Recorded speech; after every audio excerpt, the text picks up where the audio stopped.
आज की वीडियो में जो भी टिप्स किए हैं ना फ्रेंड, आपको बहुत ही पसंद आने वाले। भाई सबको ज़रूरत पड़ती है इन टिप्स की, तो छोटे छोटे से टिप्स हैं, आप एक बार ज़रूर देखिएगा। मेरे कहने से मैं आपसे रिक्वेस्ट कर रही हूँ, आपको काफ़ी लाभ मिलेगा अपने कपड़ों को ऑर्गेनाइज करने में और घर के किचन के काम करने में भी। तो छोटे छोटे टिप्स भले से ही हैं, लेकिन आपको बहुत ही मदद मिलने वाली है। तो चलिए फ्रेंड, देर ना करते हुए वीडियो को शुरू कर लेते हैं और आज देख लेते हैं कौन कौन से टिप्स मैंने आपके लिए शेयर किए हैं। तो यहाँ पर सबसे पहले टिप्स होने वाली है मेरी स्कूल बेल्ट को लेकर। अक्सर होता है क्या, हमारे बच्चे होते हैं और जब हमारे घर में बच्चे होते हैं, हमें एडमिशन करवाते हैं स्कूल में, तो अगर 2 बच्चे होते हैं तो 2 बच्चों की बेल्ट होती है और 3 होते हैं तो 3 बच्चों की बेल्ट होती है। तो अगर स्कूल एक हुआ तो बेल्ट भी एक जैसी हो गई। लेकिन होता क्या है, बच्चे छोटे बड़े भले से होते हैं, लेकिन जिसकी बेल्ट भी थोड़ी सी पुरानी सी दिखती है, बच्चा नई बेल्ट लेने की कोशिश करता है ना, होता है ना ऐसा। और सुबह सुबह बहुत ज़्यादा मतलब कि परेशान करते हैं, मम्मी ये मेरी बेल्ट है, मम्मी ये मेरी बेल्ट है। अब किस किस को समझाएं, इतना टाइम तो हमें भी नहीं होता है सुबह सुबह कि सबके फैसले करते फिरें। तो आपको इस टेंशन से बचना है ना, तो आपने ले लेनी है नेल पेंट। और अगर आपके 3 बच्चे हैं तो आपको 2 कलर की नेल पेंट यूज करनी है, और अगर आपके 2 बच्चे हैं तो एक ही नेल पेंट से आपका काम हो जाएगा। तो मेरे 2 बच्चे हैं तो एक की बेल्ट पे ना मैं नेल पेंट से ना पीछे निशान लगा देती हूँ कुछ इस तरीके से। अब इससे फ़ायदा ये होगा भाई कि जिसकी बेल्ट पे हमने निशान लगाया नेल पेंट से, तो उस बच्चे को आप बता दीजिए कि बेटा हमने आपकी बेल्ट पे निशान लगाया हुआ है, ये बेल्ट आपने ही लेनी है। तो फिर दोनों बच्चों में कभी लड़ाई झगड़ा होगा ही नहीं, क्योंकि वो अपनी बेल्ट खुद से पहचान लेंगे और अपनी बेल्ट खुद से पहन भी लेंगे। तो फ्रेंड, कैसी लगी टिप्स? बढ़िया लगी ना? तो अगर आपको भी ये समस्या आती है ना बच्चों में, तो आप पहले ही इंतजाम कर लीजिएगा और नेल पेंट से निशान लगा दीजिएगा, फिर आपके बच्चे कभी नहीं लड़ेंगे। अब इसकी अगली टिप्स होने वाली है माचिस को लेकर। अब हम लेडीज काम करते हैं किचन में, हाथ धोते रहते हैं और काम भी करते रहते हैं, लेकिन माचिस क्या करते हैं ना, हम गीले हाथों से छू लेते हैं। और गीले हाथों से अगर हम माचिस खोलते हैं तो आपने अक्सर नोट किया होगा, जिधर से माचिस की तीली में मसाला लगा हुआ होता है ना, तो उधर से हम गीले हाथों से माचिस की तीली पकड़ लेते हैं। हमें प्रॉब्लम हो जाती है कि जो माचिस की तीली होती है ना वो भीग जाती है, और जब हम इसे जलाते हैं ना तो आपने नोट ही किया होगा ये जलती नहीं है, प्लस पूरी माचिस की तीली हमारी खराब हो जाती है। तो ऐसे ही करते करते हमारी माचिस बहुत सारी वेस्ट हो जाती है। मेरे साथ तो अक्सर ऐसा ही होता है। तो आपने इस समस्या से बचने के लिए करना क्या, देखिए फ्रेंड, छोटा सा आइडिया शेयर कर रही हूँ। और आपने ले लेनी है एक नेल पेंट। नेल पेंट ले लीजिएगा या फिर पेन ले सकते हैं, पेन से ले सकते हैं। मतलब आपने निशान लगाने के लिए कुछ ऐसी चीज़ ले लेनी है जिससे कि आप निशान लगा पाएँ। तो आपको लगाना होगा इस माचिस पे निशान। हाँ फ्रेंड, तो आप ना उधर की तरफ इस पे निशान लगा दीजिएगा, जिधर से माचिस की तीली में मसाला लगा हुआ होता है ना, तो उधर की तरफ आप इसमें निशान लगा दीजिएगा। अब निशान तो हमने लगा लिया। आप सोचोगे कि इससे क्या होगा, निशान लगाने से थोड़ी ना माचिस की तीली भीगनी बंद हो जाएंगी। बिल्कुल बंद हो जाएंगी फ्रेंड। वो कैसे हो जाएंगी वो मैं आपको बताती हूँ। तो देखिए, सबसे पहले तो मैंने इधर ये निशान लगा दिया है। अब मुझे हो गया है आइडिया। अब आइडिया क्या हो गया है मुझे, कि जब भी मैं माचिस खोलूंगी ना, तो जिधर से निशान लगा हुआ है ना, तो मैं उधर से खोलूंगी। तो जो दूसरी साइड होगी ना इसकी माचिस की तीली, जहाँ से मसाला नहीं लगा हुआ होता है, तो वो मैं फिंगर से अपनी पकड़ लूंगी। अभी जो मसाला है ना, तो भीगेगा ही नहीं, क्योंकि हमने जो माचिस की तीली पकड़ी है वो खाली साइड से पकड़ी है, जिधर से मसाला नहीं था। फिर आप माचिस जलाएंगे ना, तो आपकी माचिस की तीली पूरी की पूरी जल जाएगी। मतलब कि ये जो माचिस की तीली है ना, इसका मसाला जो है ना, ये भीगेगा नहीं, तो आपकी माचिस की तीली खराब भी नहीं होगी और फटाफट चल भी जाएगी। है ना फ्रेंड कमाल की टिप्स? तो आप ट्राई करके ज़रूर देखिएगा। तो यहाँ पर मैंने निशान लगा लिया है। आशा करती हूँ ये टॉपिक आपको पसंद आया होगा।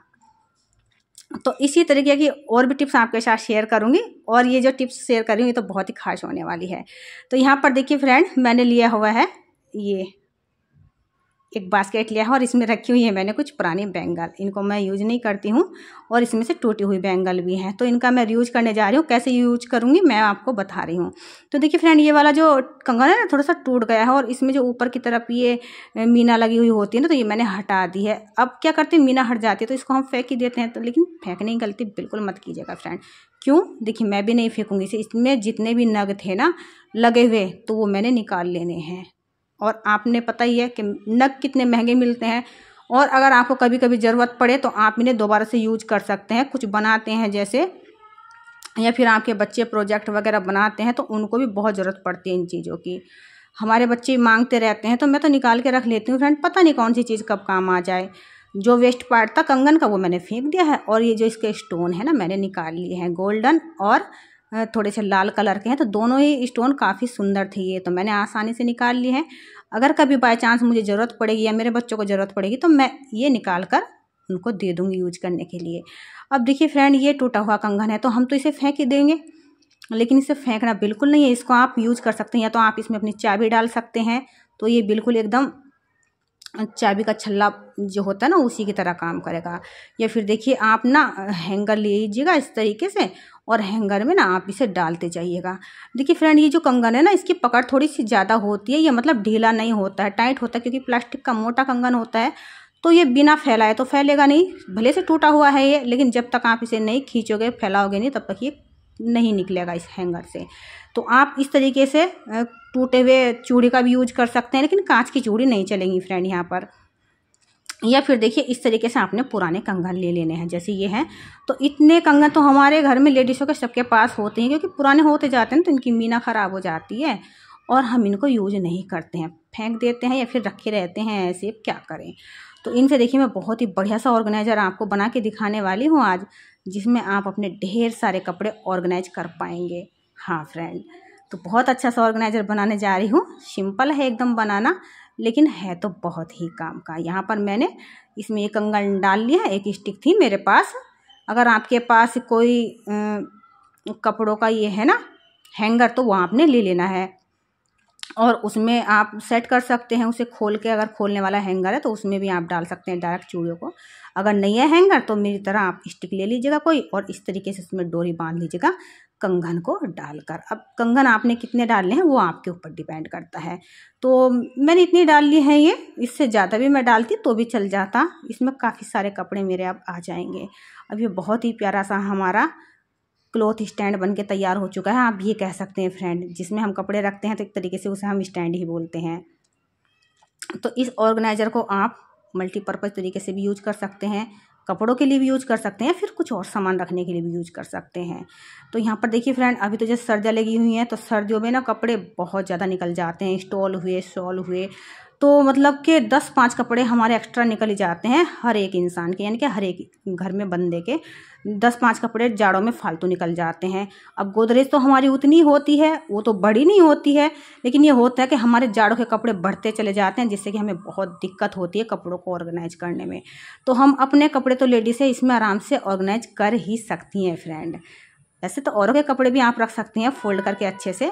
तो यहाँ पर देखिए जैसे दुपट्टे हैं, शॉल हुए, स्टॉल हुए, आपके पास काफ़ी सारे, यहाँ तक कि आप इसमें साड़ी भी रख सकते हैं फोल्ड करके। तो वो सब ना आपने इसमें ऑर्गेनाइज कर लेने हैं। तो आपको गोदरेज में अंदर टांगने की ज़रूरत भी नहीं पड़ेगी, आप इसे बाहर में भी टांग सकते हैं, या फिर गोदरेज में एक साइड में भी टांग सकते हैं, इतनी जगह नहीं लगेगी आपकी। तो इस तरीके से आपको हर एक कंगन के अंदर ना एक दुपट्टा सेट कर लेना है। मैं तो ये कहती हूँ ना, एक कंगन के अंदर आप 2 दुपट्टे भी डालकर रख सकते हैं। तो यहाँ पर तो मैं आपको एग्जांपल के तौर पे केवल एक ही दुपट्टा डाल के दिखा देती हूँ, बाकी तो आप अपने हिसाब से इसे यूज करेंगे ही फ्रेंड। टिप्स तो छोटी सी थी और आपको लग रहा होगा कि नॉर्मल सा था ये, लेकिन देखिए नॉर्मल चीज़ है, लेकिन आपके घर में स्पेस की टेंशन को बिल्कुल ख़त्म करके रख देगा। और जैसे वर्कर वुमेन होती हैं तो उनको तो मतलब रोज़ अलग अलग दुपट्टे, स्टॉल वगैरह चाहिए होते हैं, तो बहुत ज़्यादा मतलब परेशानी हो जाती है। अगर वो इस तरीके से ऑर्गेनाइज करके रखेंगी ना तो वो तुरंत निकाल के इसमें से ओढ़ भी लेंगे और उनको खोजने भी नहीं पड़ेंगे। तो अभी देखिए 4 कंगन इसमें अभी एक्स्ट्रा हैं, अभी और भी दुपट्टे आ जाएंगे। तो यहाँ पर मैंने वॉल में टांग दिया है, और टांगने के बाद इसका फाइनल लुक कुछ ऐसा आया है फ्रेंड। आशा करती हूँ आपको आज का ये मेरा टॉपिक सबसे अच्छा ज़रूर लगा होगा। अच्छा लगा है ना फ्रेंड, तो प्लीज़ लाइक कर दीजिएगा। आपका एक लाइक मोटिवेट करता है न्यू वीडियो को बनाने के लिए। फिर मिलूंगी नई वीडियो के साथ, तब तक के लिए bye bye, thanks for watching.